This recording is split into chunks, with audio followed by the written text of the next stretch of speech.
Algerian Medical Network est un collectif international composé de scientifiques et médecins pluridisciplinaires. Le groupe s'est formé suite à la pandémie du coronavirus pour offrir un espace de travail collaboratif et solidaire basé sur le partage et l'entraide entre médecins algériens des 4 coins du monde.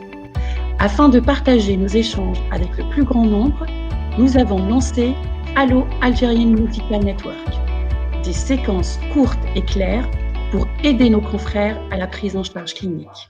Je suis Dr Nessim Mahazi, fondatrice et coordinatrice scientifique du collectif AMN. Je parle du Covid-19 avec Dr Ramdani, pneumologue à l'EPH Ras El Oued, wilaya de Bouch-Barij et membre actif du collectif AMN.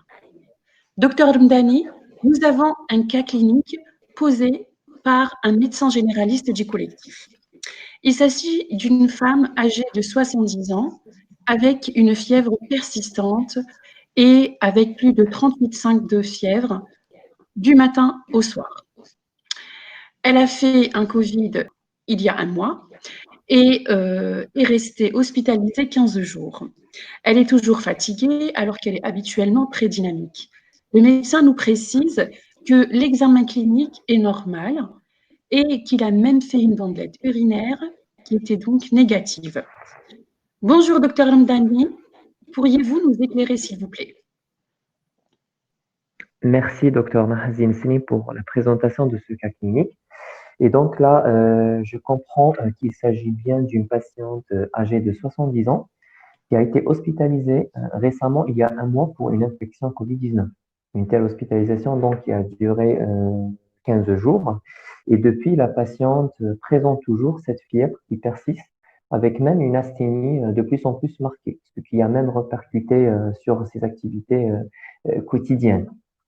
Et donc, devant cette situation et dans un premier temps, vous avez bien fait de bien examiner la patiente afin de rechercher un autre foyer infectieux pulmonaire ou systémique qui peut expliquer cette fièvre, notamment au niveau urinaire.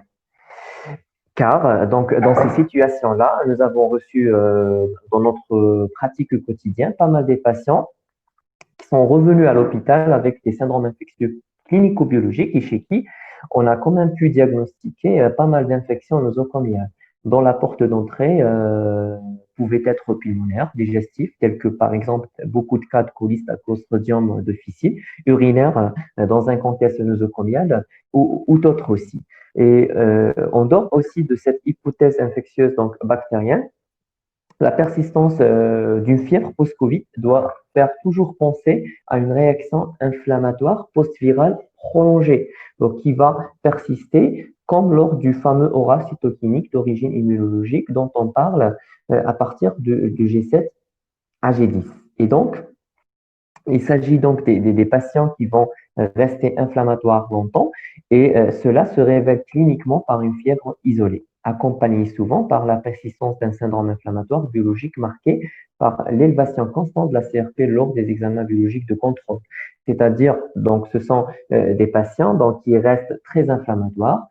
Cliniquement, cette inflammation traînante va être révélée donc, par la persistance d'une fièvre et de l'asthénie. Et biologiquement, il y aura une CRP donc, qui restait constamment élevée. Dans cette situation, je précise qu'il est vraiment inutile de refaire une nouvelle PCR car elle ne va pas trop nous aider à établir un diagnostic différentiel.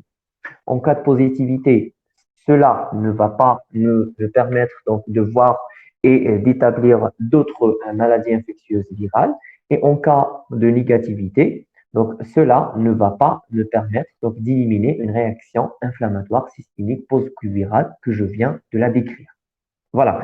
Donc devant cette inflammation donc traînante, le traitement consiste seulement à traiter la fièvre par la prise donc, du paracétamol avec des visites périodiques rapprochées afin de détecter d'éventuelles complications plus graves, sachant que certains proposent aussi la prescription d'une corticothérapie de courte durée en ville, donc qui va servir à traiter donc, cette asthénie et cette fièvre de manière symptomatique, en attendant que cette réaction inflammatoire s'étende dans le temps.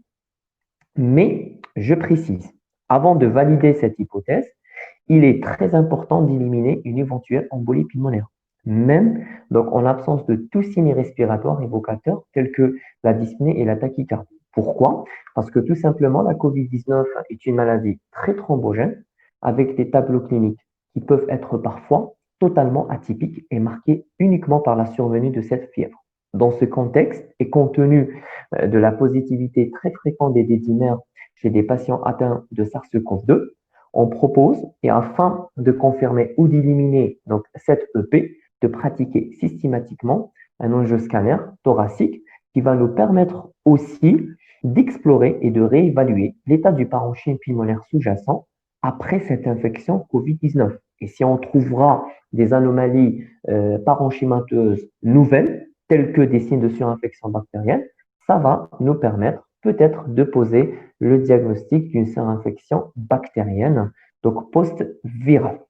Donc en résumé, l'inflammation prolongée COVID-19 peut expliquer largement la fièvre persistante post-virale, mais il reste un diagnostic d'élimination qui nécessite dans un premier temps d'écarter d'autres diagnostics différentiels, principalement les infections bactériennes pulmonaires ou systémiques et aussi les formes atypiques d'embolie pulmonaire par la réalisation systématique d'un angioscanner thoracique. Merci beaucoup. Merci beaucoup, Dr. Al-Hamdani, pour ces réponses très claires, brèves et bien précises et concises. Je vous dis à une prochaine fois. Je vous en prie. Au revoir. Au revoir.